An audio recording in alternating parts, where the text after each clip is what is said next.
Assalamualaikum warahmatullahi wabarakatuh. Yang terhormat Bapak Ulil Albab SPD MPD selaku dosen pengampu mata kuliah Filsafat Matematika di jurusan Pendidikan Matematika Fakultas Keguruan dan Ilmu Pendidikan Universitas Islam Sultan Agung Semarang. Terima kasih kepada Bapak Ulil Albab SPD MPD yang telah memberikan arahan serta bimbingannya sehingga makalah kami dapat terselesaikan dengan tepat waktu. Sebelumnya, perkenalkan, kami dari kelompok 3 yang beranggotakan 3 orang. Saya Isma Faisal Farhan dengan NIM 3420240040. Dan rekan saya Wulan Ramadeni dengan NIM 342024004004. Cynthia Istiana Nur Laila dengan NIM 342024000049.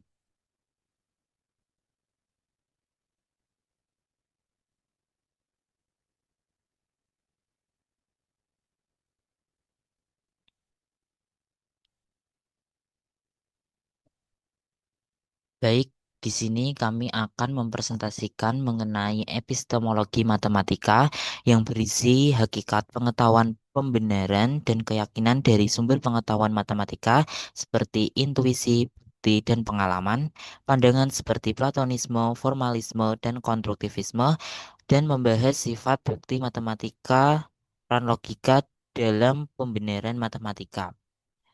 Langsung saja kita ke pemateri selanjutnya, yaitu materi epistemologi matematika yang akan dijelaskan oleh rekan kita, Mbak Cynthia Istiana. Saya persilakan.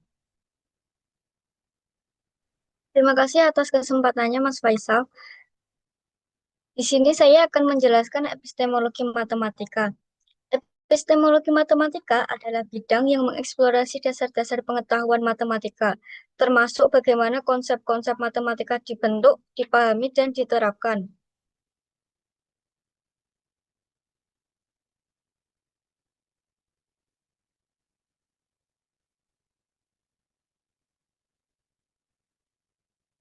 Setelah itu, ada hakikat pengetahuan matematika dalam perspektif epistemologi. Epistemologi matematika adalah cabang filsafat yang mengkaji hakikat sumber batas dan kebenaran pengetahuan matematika. Hakikat pengetahuan matematika berkaitan dengan bagaimana matematika sebagai ilmu memperoleh kebenaran yang bersifat pasti dan universal. Pengetahuan matematika berbeda dengan pengetahuan empiris karena bersifat deduktif, abstrak, dan tidak bergantung pada pengalaman indrawi secara langsung. Pengetahuan matematika merupakan hasil interaksi antara manusia dengan konsep-konsep abstrak yang bersifat logis dan sistematis. Dalam epistemologi, pengetahuan didefinisikan sebagai keyakinan yang benar dan dapat dibenarkan.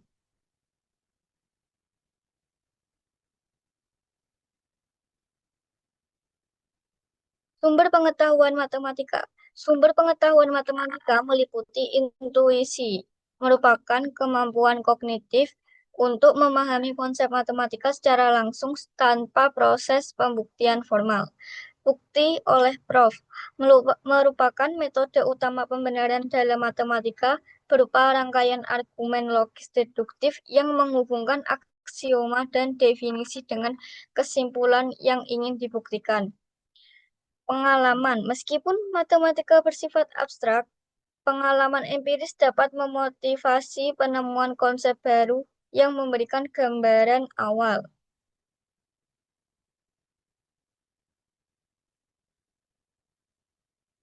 Pandangan filosofi tentang pengetahuan matematika. Yang pertama, Platonisme.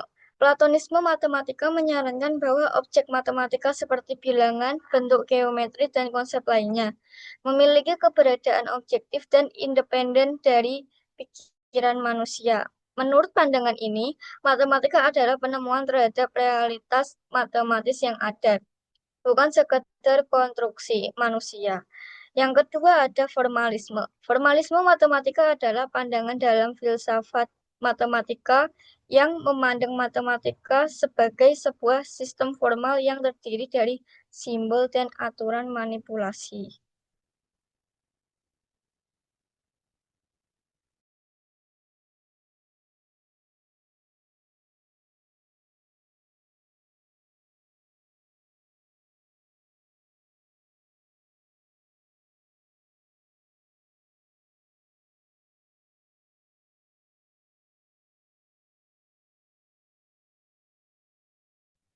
Baik, terima kasih Mbak Cynthia Istiana atas penjelasannya. Selanjutnya, materi konstruktivisme akan dijelaskan oleh rekan kita yaitu Mbak Wulan Ramadhani. Saya persilahkan. Terima kasih atas kesempatannya. Yang ketiga ada konstruktivisme. Konstruktivisme matematika adalah pendekatan dalam filsafat matematika yang menekankan bahwa pengetahuan matematika dibangun secara aktif oleh subjek yang belajar.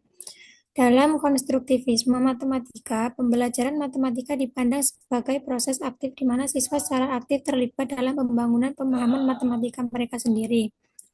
Yang keempat, ada empiris matematika. Empirisme matematika adalah sudut pandang dalam filsafat matematika yang menekankan bahwa pengetahuan matematika didasarkan pada pengalaman empiris. Teori ini menyatakan bahwa konsep-konsep matematika dipahami melalui pengamatan dunia fisik dan pengalaman praktis.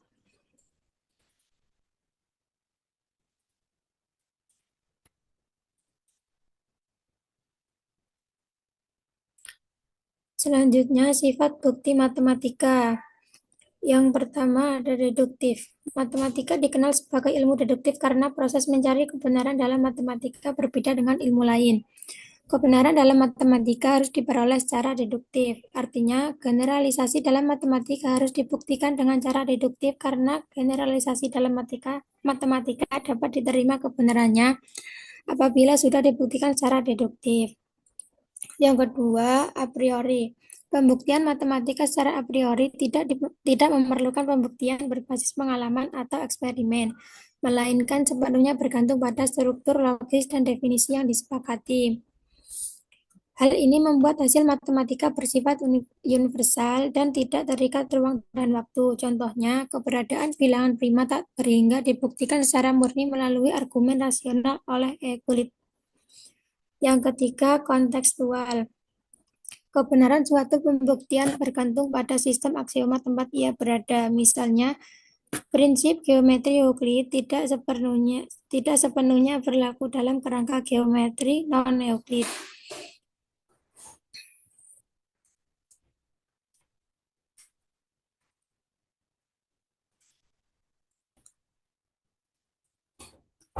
Yang keempat, terbuka untuk verifikasi. Setiap pembuktian harus transparan, artinya dapat ditinjau dan diverifikasi oleh pihak lain. Penyajian bukti yang baik akan mencantumkan semua langkah logis yang relevan, menghindari lompatan penalaran. Yang kelima, efisien dan estetis. Di luar kebenaran semata, matematikawan sering mengutamakan pembuktian yang sederhana, ringkas, dan indah. Elegansi dalam pembuktian seringkali menjadi indikator kekuatan ide matematis itu sendiri.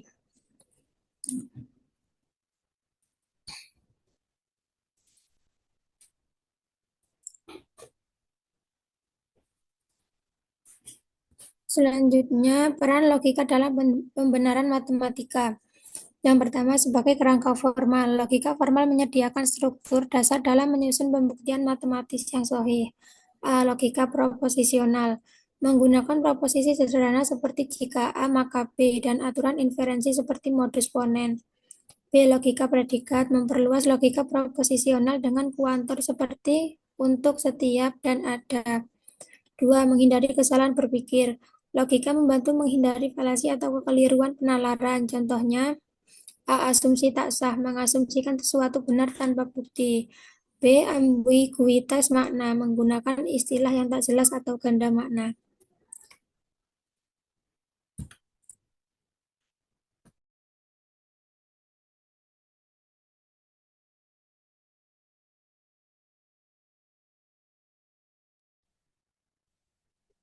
Terima kasih Mbak Wulan Ramadhani atas penjelasannya. Berikutnya yaitu pandangan filosofis tentang peran logika. A. Formalisme oleh David Hilbert. Matematika sebagai sistem simbolik tertutup, pembuktian adalah manipulasi simbol formal. Cara mengaplikasikannya yaitu digunakan dalam proof assistant seperti Coq and Land yang mengecek sintaks formal pembuktian. B.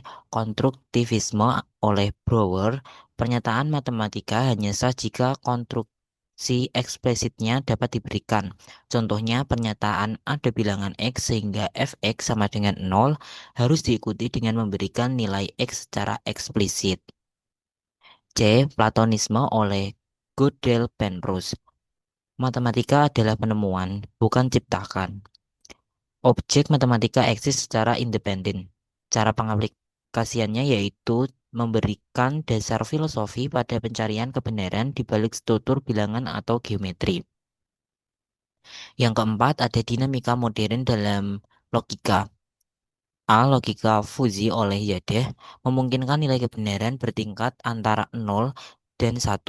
Contohnya, dalam pemrosesan citra atau sistem kendali digunakan logika fuzzy. Jika suhu cukup panas, maka nyalakan kipas dengan intensitas sedang. Yang B, logika modal, memungkinkan ekspresi seperti mungkin benar, selalu benar. Aplikasiannya yaitu dengan cara digunakan dalam keamanan cyber dan analisis sistem formal.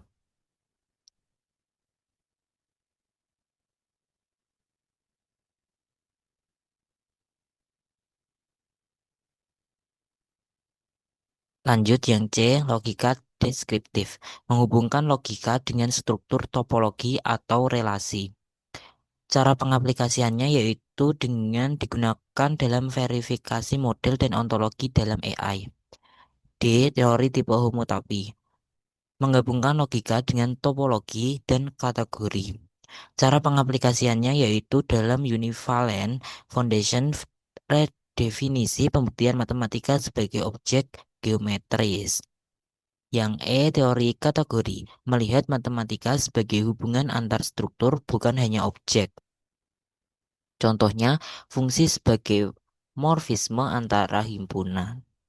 Yang kelima, ada contoh logika dalam perhitungan dan penalaran matematika.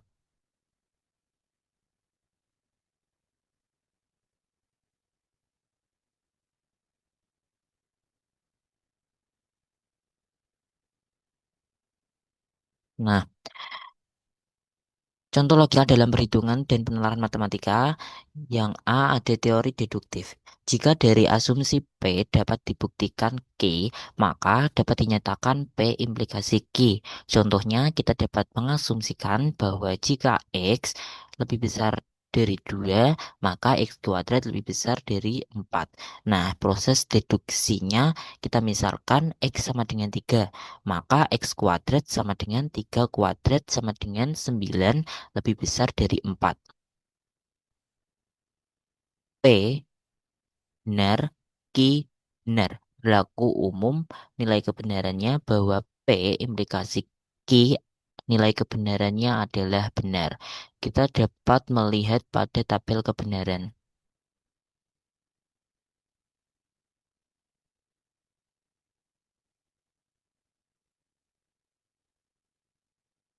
Nah, kita dapat melihat pada tabel kebenaran bahwasanya tadi P benar, Q benar, maka P implikasi Q adalah benar. Contoh implikasi lainnya seperti pada gambar tersebut, P sama dengan Putri lolos SNBP. Benar, Q Putri adalah calon mahasiswa. Benar. Jadi P implikasi Q yaitu jika Putri lolos SNBP, maka Putri adalah calon mahasiswa. Nilai kebenarannya implikasi yaitu benar. P benar, Q benar, maka P implikasi Q yaitu benar. Contoh lainnya yaitu P 2 ditambah 5 sama dengan 7. Berarti benar. Yang Q 10 ditambah 20 sama dengan 200. Jadi salah. Jadi P implikasi Q yaitu jika 2 ditambah 5 sama dengan 7, maka 10 ditambah 20 sama dengan 200. Nilai kebenarannya yaitu salah karena P benar, Q salah, jadi P implikasi Q sama dengan salah.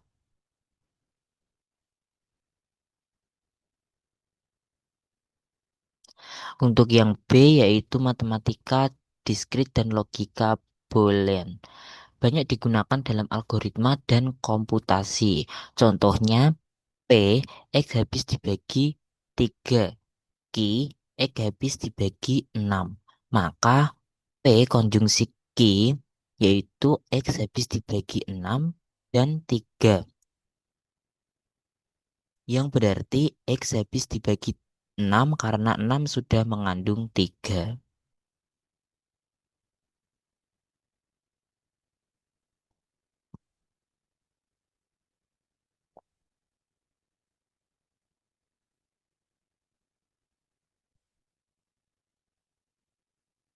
Nah, kita juga dapat melihat pada tabel kebenaran konjungsi. Contoh lain dari konjungsi misalnya P sama dengan 2 adalah bilangan genap. 2 adalah bilangan genap, jadi benar. Q, 2 adalah bilangan prima. Benar karena 2 merupakan bilangan prima. Jadi P konjungsi Q yaitu 2 adalah bilangan genap dan bilangan prima. Benar. P benar, Q benar. Jadi P konjungsi Q nilai kebenarannya yaitu benar. Contoh lainnya yaitu P persegi panjang memiliki dua simetri putar. Benar karena persegi panjang memiliki dua simetri putar. Yang Q persegi panjang memiliki empat simetri lipat. Salah, karena persegi panjang tidak memiliki empat simetri lipat. Jadi kita dapat melihat pada tabel kebenaran bahwa P sama dengan benar, Q sama dengan salah. Jadi P dan Q, P konjungsi Q sama dengan salah. Persegi panjang memiliki dua simetri putar dan empat simetri lipat. Nilai kebenarannya yaitu salah.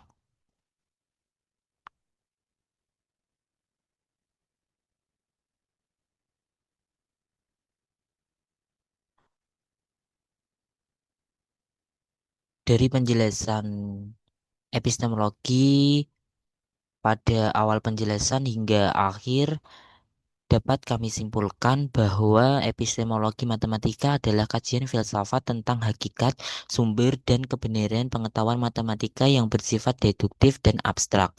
Pengetahuan matematika berasal dari intuisi, bukti logis, dan inspirasi dari pengalaman. Platonisme memandang matematika sebagai penemuan realitas abstrak. Formalisme menekankan bahwa simbol dan aturan logis, sementara konstruktivisme menilai matematika sebagai hasil konstruksi individu yang dapat diverifikasi. Bukti matematika disusun secara deduktif dan logis, sedangkan logika menjadi dasar penting dalam berpikir sistematis. Logika juga dapat bermanfaat dalam kehidupan sehari-hari, meski masih diperlukan pendidikan logika yang lebih aplikatif dan mudah dipahami.